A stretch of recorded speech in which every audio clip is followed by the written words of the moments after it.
Well, thanks so much to everybody who's been in touch this morning, and we're going to talk to a lot more of you in the next couple of hours as well. But now we're going to talk about something a little bit different. This is Just Stop Oil.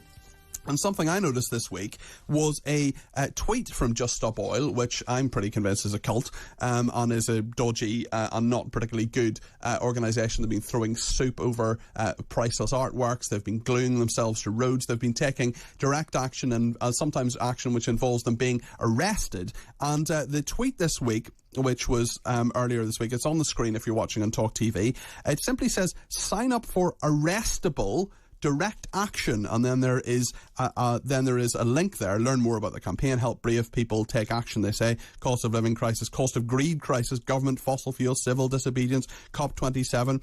Just Stop Oil is a coalition with a simple demand. The UK government makes a statement that will immediately halt all future licensing, etc. They're talking about their environmental thoughts on that and climate change and all the rest. But it's the specific fact that Just Stop Oil are saying sign up for arrestable direct action. Now, Just Stop Oil are on with us. Indigo Rumbelow is with us. She is from Just Stop Oil, as is Andrew Eborn, who is a barrister and broadcaster. Indigo, let me just start with you. First of all, thank you for your time, both of you, Andrew and Indigo, this morning. Indigo, arrestable direct action. Are you not encouraging people to break the law? And if so, why? And is it not illegal? So Just Stop Oil is calling on the government to end new oil and gas, and you will have seen throughout the month of October that hundreds, actually over 1,000 people joined the actions to disrupt London, to build pressure for our demand to end new oil and gas. Okay, just answer my question, Indigo. You're saying to people, sign up for arrestable direct action. Isn't that illegal?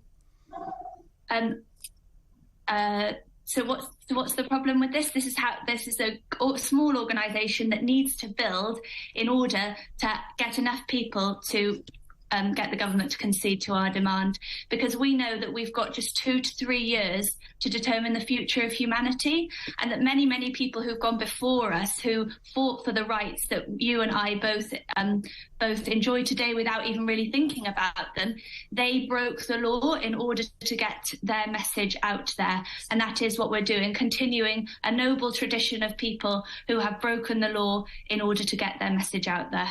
Okay, Andrew Eborn, is this or is this not illegal, what Just Stop Oil are doing? It's very, very simple. As Indigo knows, of course it's illegal. Serious Crime Act 2007, if you basically intentionally encourage or assist an offence, that's an offence itself. It's punishable with the same sentencing powers as the offence itself. But I've heard Indigo speak many, many times, and she wants this. This is exactly what she wants. She looks to the suffragettes, and I've heard that argument be peddled. The point I would make to Indigo is this, and you're right, Indigo, that what happens is that in amongst all the cacophony and the shouting and the slanging with news presenters, what happens is you need to have a rational debate. And part of a rational debate means that if you start talking about the issues as opposed to the means by which you're trying to highlight those issues, that's the way to address it. And I've got a real concern with this. My concern is this, Indigo, is just how effective do you think your campaigns are? Because if you are alienating virtually everybody as a result of your actions,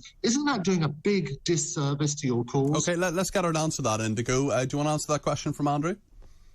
So we're not actually alienating the public. We're building support for this demand in government and across all different... Sorry, hold on, Indigo. You're saying you're building support within government by your actions. You believe that to be the case? Yes, because currently... hold on. You think Just Stop Oil, Rishi Sunak, who says that Just Stop Oil should be arrested and that he's given the police his backing to groups like yours who break the law to make their point, you're saying you're convincing him? So there's a very big distinction between support for our demand and support for what we're doing. We're not in a popularity contest. We're not here to be liked. But we are here to create meaningful debate, just like your guest has said, about the issue of new oil and gas. So new oil and gas is a complete betrayal of my generation. And the fact that that's still up for debate is absolutely obscene. Andrew? Well, I think the problem is this, Indigo, and it goes back to the point I was making beforehand, is that they all say don't shoot the messenger. Well, I think the message, the media talk about climate change all of the time. There's lots of people, they do it, they get scientists, they make sure it's an educated and balanced debate. The real problem that I've got is the methods that you are using to try to highlight this. And I have to take issue with all due respect to your saying that people are on your side. I do think that if you were to ask the great people who watch and listen to Peter's show whether they are alienated as a result of your actions or whether they support your actions, I would pretty think it's a fair, safe bet to turn around and say they would not support the way that you do it. And what happens then, Indigo, with all due respect again, and I know about your father, I know about your grandmother and her great history in the various campaigns that she did. What happens is the media then to start to focus on the individuals. So they start calling you out about hypocrisy, they call it, don't they? Your trips to Nepal, where you did several thousand miles around the globe, and now all of a sudden you're campaigning for climate. That is detracting from the main issue, isn't it? So the main issue here is we all live in a fossil fuel society. For the record, I haven't flown in 6 years.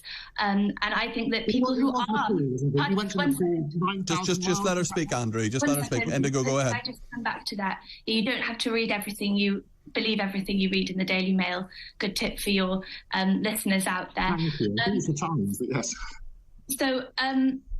So the issue here is we all live in this society, but we all need to come together right now to understand this issue of climate catastrophe. It's a really hard thing to come to terms with, the fact that the way we're living our lives is completely destroying. But Indigo, just I mean, I know the message. So, I know the message. Sorry, Indigo. I know the message. Can I just... Okay, finish your point.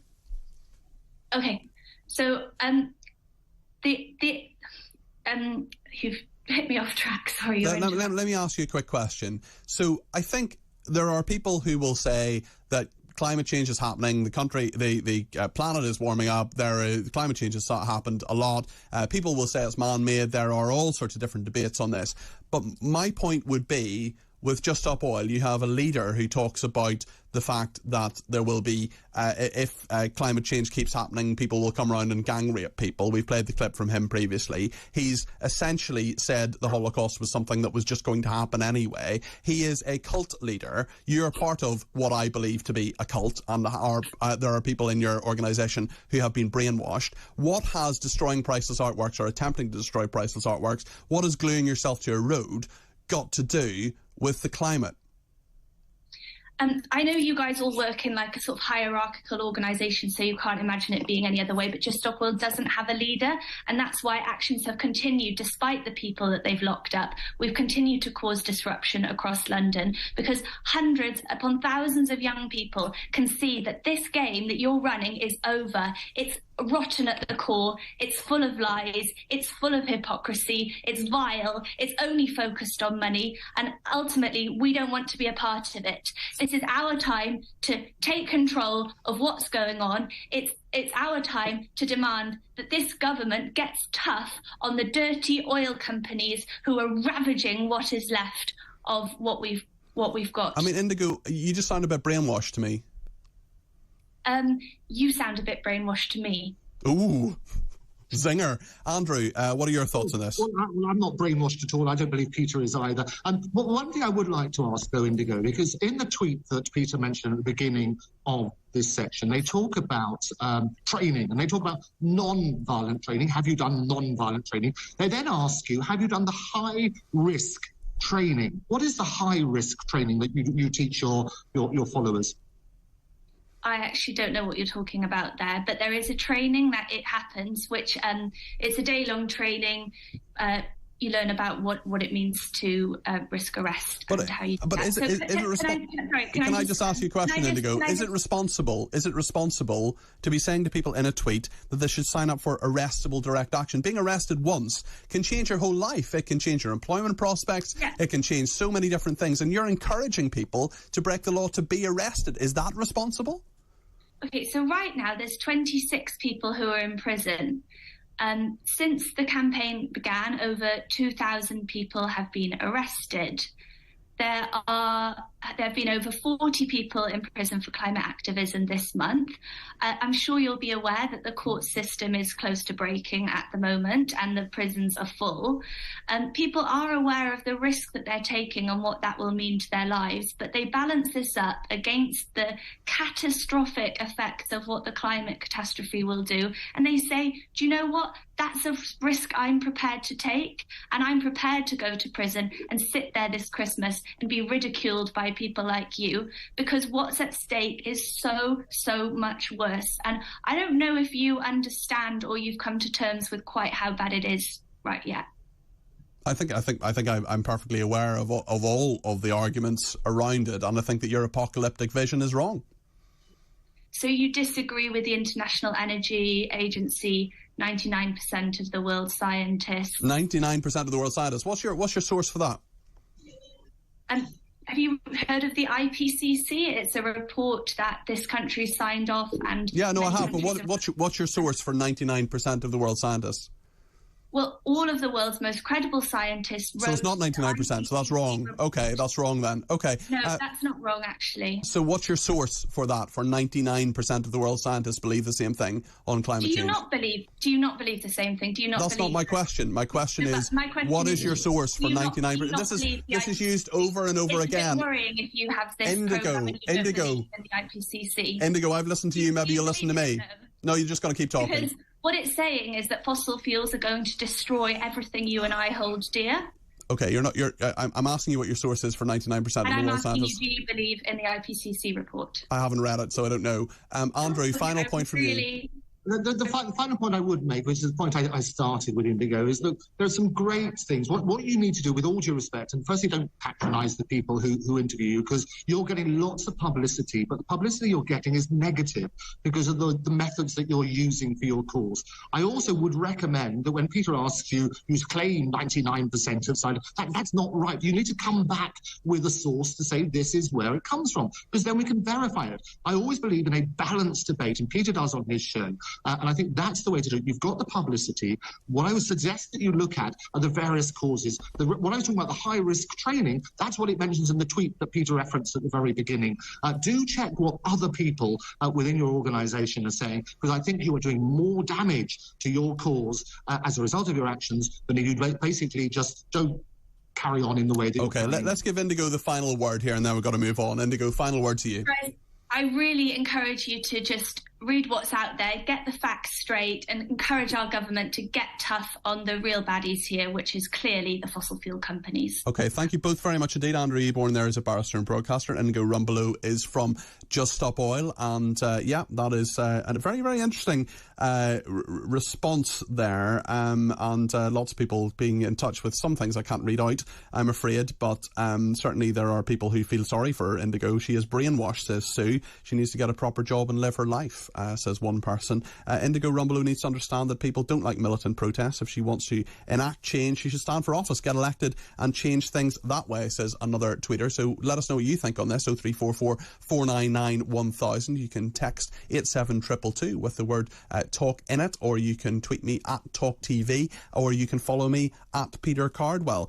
Why debate with Just Stop Oil when they refuse to listen, says NC. It's an interesting one, actually. She just really wasn't listening to my questions there, and she didn't answer a lot of the questions there. I do want to hear from Just Stop Oil. I want to hear why they are causing chaos, why they're encouraging people to break the law, why they're encouraging people to be arrested, which can affect all of your life. You go for a job interview, you have a conviction, you've got to declare that. And there's some people who will not employ you if you have. Imagine you're 17, 18 years old, you're going out, you're breaking the law. I'm just not happy with that, to be honest. TJ in Bedford says, Indigo, does she not know about law and order? Over 1,000 people is nothing. Just Stop Oil are nothing but activists, and anyone that makes demands on me, you have already lost me. I have and will never support them ever. Great show, Peter, says TJ. Thank you very much indeed for that. Mike says, Peter asked your guest if her home, workplace, her friends and family's homes are heated by gas. Do any of her cult drive a vehicle of any kind? Does she wear man-made clothes and eat food from other countries? If she does, she's a hypocrite. Ask her to go to China and protest, says Mike. So, I mean, there's a really, really interesting one there as well. And Yeah, we're talking about puns as well. We're talking about talking about Lucy Beresford as well. Ed in Cornwall says, "Hi Lucy and Peter, regarding the Beatles, it may have been suggested already, but how about Paperback Writer as an introductory song to their music?" I think Lucy has listened to quite a lot of Beatles music. She just doesn't really like it. So it's sort of an interesting one as well. And Julian has been in touch with a pun. He says, "Hi Peter, love your show as always." Thank you, Julian, very kind of you. "A camping and sports equipment shop near Stratford-upon-Avon had bought too much stock during the summer, and when it came to December they still had too much stock and decided to promote in their shop window. The sign they put up now read, 'Now is the winter of our discount tents.'" Which is very good, yes. I really like that. Thank you very much indeed to Laura Smart as well. He's been in touch. He says, "I think it's time to stop giving these disrespectful spoilt brats like Just Stop Oil airtime until they can actually learn to debate like adults. The less attention they get, the less they will act up." I mean, there was just, I hope I was respectful in asking Indigo, where is the basis for this claim that 99% of the world's scientists believe that climate change is man-made? Where 99%, I'm not sure that's true, especially as there are 1,200 scientists recently who disputed that.